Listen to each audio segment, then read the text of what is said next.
নমস্কার, শিব শক্তি অ্যাস্ট্রো চ্যানেলে সকলকে স্বাগত জানাই। আশা করি সকলে আপনারা ভালো আছেন, ভালো থাকুন, সুস্থ থাকুন। আজকের ভিডিওর মূল আলোচনার বিষয় হচ্ছে মেষ রাশি এবং লগ্নের জাতক জাতিকাদের আগস্ট মাসটা কেমন যাবে সেই নিয়েই আজকের ভিডিওতে পুঙ্খানুপুঙ্খ আলোচনা করব।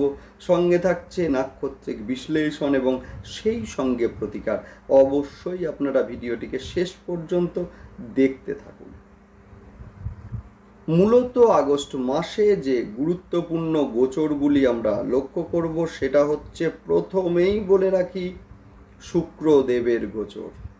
31শে জুলাই তারিখে শুক্রদেব আপনাদের দ্বিতীয়পতি এবং সপ্তম স্থানের অধিপতি, যিনি গোচর করবেন কিনা সিংহ রাশিতে, এবং সিংহ রাশিতে শুক্রদেব অবস্থান করবেন 25শে আগস্ট পর্যন্ত। অর্থাৎ এই যে সময়টা, এই যে স্প্যানটা, এই সময়টা কিন্তু ব্যবসার ক্ষেত্রে যথেষ্ট শুভ। বিশেষ করে যারা মেডিসিন বা মেডিকেল রিলেটেড ব্যবসার সঙ্গে যুক্ত আছেন, এদের ক্ষেত্রে মূলত আয় এই সময়ে বৃদ্ধি পাবে। সেই সঙ্গে আমরা দেখব যে খাদ্যদ্রব্যের ব্যবসার সঙ্গে যারা যুক্ত আছেন, রেডিমেড পোশাকের সঙ্গে যারা যুক্ত আছেন, এদের ক্ষেত্রে কিন্তু মূলত আয় এই সময়ে বৃদ্ধি পাবে। সেই সঙ্গে আমরা দেখব যে বিভিন্ন মাল্টিন্যাশনাল কোম্পানিতে যারা যুক্ত আছেন, এদের ক্ষেত্রেও কিন্তু প্রমোশন এই সময়ে লক্ষ্য করা যাবে। যাই হোক, সেই সঙ্গে আমরা দেখব ব্যবসার ক্ষেত্রে উন্নতি এবং মেষ রাশি এবং লগ্নের জাতক জাতিকাদের যাদের দীর্ঘদিন ধরে বিভিন্ন পারিবারিক অশান্তি চলছিল, এদের ক্ষেত্রে দেখব সেই অশান্তি কিছুটা হলেও কমবে। যদিও বলে রাখা ভালো যে বুধ গোচর করবেন কিন্তু সিংহ রাশিতে, এবং বুধ কিন্তু 5 তারিখ পর্যন্ত এখানে মার্গী অবস্থায় থাকবেন, এবং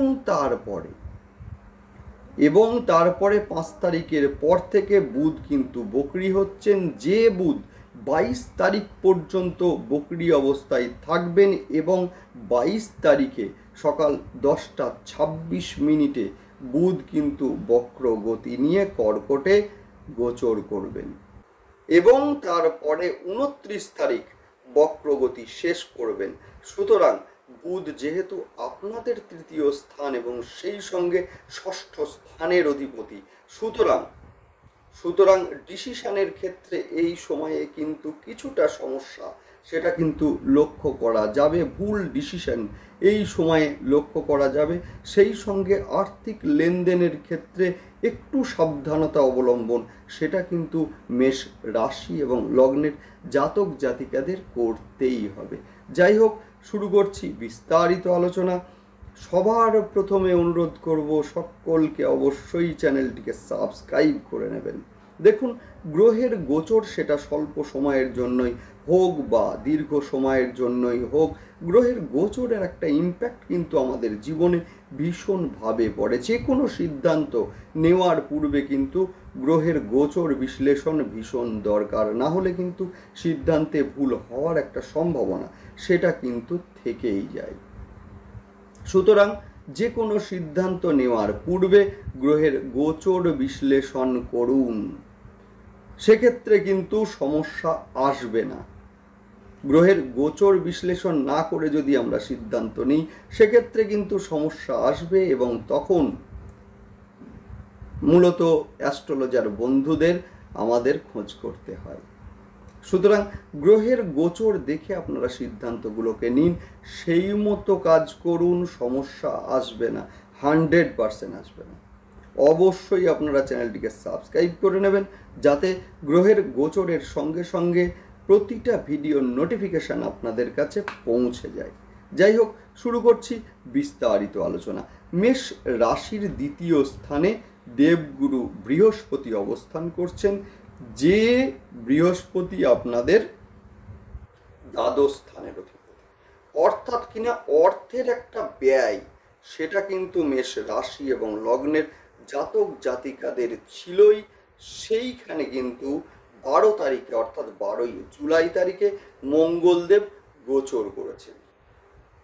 মঙ্গলদেব আপনাদের রাশি বা লগ্নের অধিপতি এবং সেই সঙ্গে অষ্টম স্থানের অধিপতি, যার ফলে কিন্তু অর্থর ব্যয়ের দিকে অন্তত কিছুটা সামাল দেওয়ার চেষ্টা আপনারা করবেন, এটা ঠিকই, কিন্তু রাশি বা লগ্নের ওপরে একাদশ স্থান থেকে বকরি শনির যে দৃষ্টি, তৃতীয় দৃষ্টি, যার ফলে কিন্তু অর্থের উপার্জনের ক্ষেত্রে কিছুটা বাধা। পরিশ্রম করছেন এটা ঠিকই, কিন্তু পরিশ্রম অনুযায়ী সাকসেস এইটা কিন্তু আসছে না, কারণ একাদশ স্থান হচ্ছে আমাদের সাফল্যের জায়গা, আমাদের সাকসেসের জায়গা। সুতরাং সেইখান থেকে বকরি শনির দৃষ্টি। এখন বিষয় হচ্ছে কি করবেন, সেটা জানতে গেলে তো ভিডিওর শেষ পর্যন্ত অবশ্যই আপনাদেরকে দেখতে হবে। প্রতিকার অবশ্যই আমি আলোচনা করব, 100% কাজ হবে। যাই হোক, নেক্সট আমরা যেটা আলোচনা করব সেটা হচ্ছে যে যারা দীর্ঘদিন ধরে প্রেমের সম্পর্কের মধ্যে রয়েছেন, কিন্তু যে কোনো কারণে সেই প্রেম মূলত পরিণতি পাচ্ছিল না, শুক্রদেবের 31 তারিখে গোচরের ফলে কিন্তু সেই জায়গা যথেষ্ট পজিটিভ হলো এবং 25 তারিখের মধ্যে, মানে 25শে আগস্টের মধ্যে সেই সম্পর্ক কিন্তু পরিণতি পেতে চলেছে। এবং সেই সঙ্গে আমরা বলবো যে বিবাহের ক্ষেত্রে এই সময় যথেষ্ট শুভ।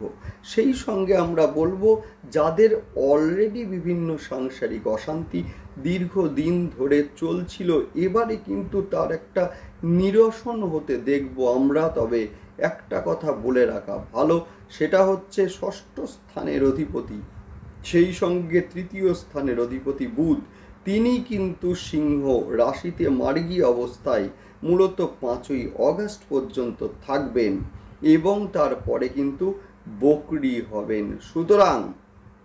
সুতরাং সেই ক্ষেত্রে কিন্তু সিদ্ধান্তহীনতায় ভোগার বা হঠাৎ করে ভুল সিদ্ধান্ত নেওয়ার একটা প্রবণতা, সেইটা কিন্তু মেষ রাশি এবং লগ্নের জাতক জাতিকাদের থাকবে। সেই সঙ্গে বলবো এই সময়ে প্রচেষ্টার কিছুটা অভাব, সেইটা কিন্তু আমরা লক্ষ্য করব মূলত এই সময়ে।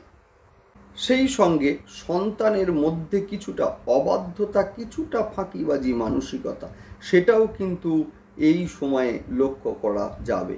দেখুন, মেষ রাশি যেটা কিনা অগ্নিতত্ত্বের একটি রাশি এবং সেই সঙ্গে মঙ্গল প্রভাবিত একটি রাশি, যেটা নিজে স্থির করে সেইটাই করবে। সেই সঙ্গে আমরা বলবো হঠাৎ করে রেগে যাওয়ার একটা মানসিকতা, সেটা কিন্তু রয়েছে। সেই সঙ্গে সকলকে একসঙ্গে নিয়ে থাকতে পছন্দ করে, সংসারের সকলের মুখে হাসি ফুটিয়ে সকলকে একসঙ্গে নিয়ে এরা কিন্তু চলতে ভালোবাসে। যাই হোক, 16 তারিখে রবির গোচর সিংহে এবং সেখানে সক্ষেত্রী রবি, যার ফলে কিন্তু এই সময়ে নিজেকে প্রকাশ করার একটা মানসিকতা, প্রকাশ করার একটা প্রচেষ্টা, সেইটা কিন্তু এই সময়ে আমরা দেখব। সেই সঙ্গে আমরা দেখব যে 16 তারিখের পরে আত্মবিশ্বাস কিছুটা হলেও বাড়বে। এই সময়ে যারা কম্পিটিটিভ এক্সাম দেবেন বা অতীতে দিয়েছেন, রেজাল্ট বেরোবে এখন, অর্থাৎ 16ই আগস্ট থেকে 16ই সেপ্টেম্বর, সেই ক্ষেত্রে কিন্তু আমরা দেখব সাকসেস রেট যথেষ্ট বাড়তে। তবে হঠাৎ করে ভুল সিদ্ধান্ত নেওয়ার প্রবণতা, সেইটা কিন্তু অ্যাভয়েড করতে হবে মেষ রাশিকে। এবং সেই সঙ্গে বলবো যে কোনো সিদ্ধান্ত নেওয়ার পূর্বে কিছুটা সময় নিয়ে সিদ্ধান্ত নিন। সেই সঙ্গে বলবো যে পিতার শরীর নিয়ে কিছুটা দুশ্চিন্তা, সেইটা কিন্তু মেষ রাশি এবং লগ্নের জাতক জাতিকাদের মধ্যে লক্ষ্য করা যাচ্ছে। একইভাবে ষষ্ঠপতি বুধ বক্র গতি নিয়ে 22 তারিখে যখন কর্কট রাশিতে প্রবেশ করবেন, তখন কিন্তু মেষ রাশি এবং লগ্নের জাতক জাতিকাদের বুকের কিছুটা সমস্যা, সেই সঙ্গে আমরা দেখব হাঁটু কোমর নিয়ে কিছুটা সমস্যায় ভুগতে লক্ষ্য করা যাবে এদের। সেই সঙ্গে যারা অনলাইন লেনদেন করছেন, অর্থাৎ অনলাইনে আর্থিক লেনদেন করছেন এদের ক্ষেত্রে কিছুটা সাবধানতা অবলম্বন করা উচিত। এই সময়ে আর্থিক লেনদেনের ক্ষেত্রে কিছুটা প্রতারিত হওয়ার একটা সম্ভাবনা সেটা কিন্তু এই সময়ে রয়েছে। তাই অনলাইনে আর্থিক লেনদেন এবং সেই সঙ্গে কাউকে ধার দেওয়ার সময় বেশ কিছুটা সাবধানতা অবলম্বন করতেই হবে। কর্মক্ষেত্রে বেশ কিছুটা বাড়তি দায়িত্ব, বাড়তি চাপ এবং সেই সঙ্গে সাংসারিক বিভিন্ন ক্ষেত্রেও কিন্তু বাড়তি দায়িত্ব এসে পড়বে এই সময়ে। সেই সঙ্গে বলবো যে 5 তারিখ থেকে 22 তারিখ পর্যন্ত এই যে সময়টা, এই সময়ে কিন্তু স্বামী স্ত্রীর মধ্যে কিছুটা ভুল বোঝাবুঝি লক্ষ্য করা যাবে। অতিরিক্ত আত্মবিশ্বাস এটা কিন্তু মেষ রাশির জাতক জাতিকাদের ক্ষেত্রে যথেষ্ট ক্ষতিকারক। নেক্সট আলোচনা করব নাক্ষত্রিক বিশ্লেষণ নিয়ে। শুরুতেই বলবো অশ্বিনী নক্ষত্রের জাতক জাতিকারা, শিক্ষার্থীদের ক্ষেত্রে যথেষ্ট উন্নতি লক্ষ্য করা যাচ্ছে। আর্থিক লেনদেনের ক্ষেত্রে বিশেষ করে অনলাইন লেনদেনের ক্ষেত্রে সাবধানতা অবলম্বন করুন। কর্মপ্রাপ্তির ক্ষেত্রে অশ্বিনীর সাকসেস রেট কিন্তু ভীষণ ভালো। সেই সঙ্গে বলবো ভরণী নক্ষত্রের জাতক জাতিকারা, এদের কিন্তু ব্যয় বৃদ্ধি পাবে মূলত এই সময়ে। সেই সঙ্গে নতুন প্রেম আসতে লক্ষ্য করব আমরা এই সময়ে। ইলেকট্রনিক্স ডিভাইসও হতে পারে, সেটা মোবাইল হতে পারে, সেটা ল্যাপটপ, যাই হোক এগুলো নষ্ট হওয়া বা হ্যাং হওয়া বা ভেঙে যাওয়ার একটা সম্ভাবনা সেইটা কিন্তু এই সময়ে রয়েছে। নেক্সট আলোচনা করব কৃত্তিকা নক্ষত্রের জাতক জাতিকা। শুরুতেই বলবো কৃত্তিকা নক্ষত্রের জাতক জাতিকাদের কিন্তু আর্থিকভাবে প্রতারিত হওয়ার একটা সম্ভাবনা আছে। সেই সঙ্গে বলবো শিক্ষার্থীদের ক্ষেত্রে সময়টি যথেষ্ট ভালো। হাঁটু কোমর বা হাড়ের সমস্যা নিয়ে ভোগা বা আঘাত প্রাপ্তির একটা সম্ভাবনা রয়েছে। হঠাৎ করে রেগে যাওয়া বা ধৈর্য হারানোর একটা সম্ভাবনা সেইটাও কিন্তু মূলত কৃত্তিকা নক্ষত্রের জাতক জাতিকাদের রয়েছে। তবে এই 3টে নক্ষত্রের মধ্যে ভরণী নক্ষত্রের কিন্তু মূলত কর্মপ্রাপ্তির একটা সম্ভাবনা সেটা কিন্তু ভীষণ উজ্জ্বল, ভীষণ উজ্জ্বল। যাই হোক, নেক্সট আলোচনা করছি প্রতিকার নিয়ে। সেটা হচ্ছে একাদশ স্থান থেকে শনিদেবের দৃষ্টি, বক্রী শনিদেবের দৃষ্টি, যেটা কিনা সাকসেস রেটকে যথেষ্ট কমিয়ে দিচ্ছে। যেটা আশা করছেন সেটা পাচ্ছেন না। সেই সঙ্গে আর্থিক বিষয়েও যথেষ্ট চাপে রয়েছেন মেষ রাশি এবং লগ্নের জাতক জাতিকারা। সুতরাং প্রতি সোমবার এবং শনিবার রুদ্রাভিষেক আপনারা করুন, মহাদেবের অভিষেক আপনারা করুন এবং সেই সঙ্গে অল্প একটু কালো তিল অর্পণ করুন মহাদেবকে। ভীষণ ভালো রেজাল্ট আপনারা পাবেনই পাবেন, মিলিয়ে রাখুন, অবশ্যই পাবেন। সেই সঙ্গে আমরা বলবো মা বগলামুখীর ধ্যান মন্ত্র 108 বার পাঠ করুন এবং মা বগলামুখীর যদি কোনো মূর্তি বা ছবি থাকে সেখানে হলুদ ফুল অর্পণ করুন। দুর্দান্ত রেজাল্ট আপনারা পাবেনই পাবেন। সেই সঙ্গে আমরা বলবো যে এই সময়ে কিন্তু শুক্রদেবের প্রভাব ভীষণ ভীষণ থাকবে। সুতরাং যাদের জন্মছকে শুক্রদেব বক্রী রয়েছেন বা দুস্থানগত রয়েছেন, সেক্ষেত্রে বলবো বৃহস্পতিবার এবং শুক্রবার মা লক্ষ্মীকে মূলত গোলাপ ফুল অর্পণ করুন। দুর্দান্ত রেজাল্ট পাবে, দুর্দান্ত রেজাল্ট পাবে, মিলিয়ে রাখবেন। এবং সেই সঙ্গে বাড়ির দক্ষিণ পূর্ব দিককে পরিষ্কার রাখবেন, কোনো নোংরা জলের ফ্লো হতে দেবেন না,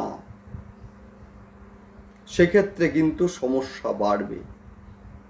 যাই হোক, বাস্তু নিয়েও আমি আলোচনা করব পরবর্তী ভিডিওতে। সঙ্গে থাকুন, দেখতে থাকবেন এবং সেই সঙ্গে অবশ্যই আপনারা চ্যানেলটিকে সাবস্ক্রাইব করে নেবেন। নেক্সট আমি যেটা আলোচনা করব সেটা হচ্ছে এই মুহূর্তে বুধ, যেটা কিনা ষষ্ঠ স্থানের অধিপতি এবং সেই সঙ্গে তৃতীয় স্থানের অধিপতি, যিনি কিনা গোচর করেছেন সিংহ রাশিতে এবং সেখানে বক্রী হবেন। সুতরাং কিছু ঝামেলা, কিছু ডিটাচমেন্ট সন্তানের কাছ থেকে সেগুলো কিন্তু এই সময় লক্ষ্য করা যাবে। শিক্ষার্থীদের ক্ষেত্রে সাকসেস রেট সেটাও কিন্তু কিছুটা কমার সম্ভাবনা। সেই সঙ্গে হঠাৎ করে ভুল সিদ্ধান্ত নেওয়ার প্রবণতা বৃদ্ধি পাবে। সুতরাং এক্ষেত্রে বলবো যে বাম দিকে সুরযুক্ত গণেশজির মূর্তি বা ছবি থাকলে সেখানে মূলত ফুল অর্পণ করুন এবং সেই সঙ্গে দূর্বা অর্পণ করুন। দুর্দান্ত রেজাল্ট পাবে। যাই হোক, ভালো থাকুন, দেখতে থাকুন এবং সেই সঙ্গে অবশ্যই আপনারা চ্যানেলটিকে সাবস্ক্রাইব করে নেবেন। নমস্কার।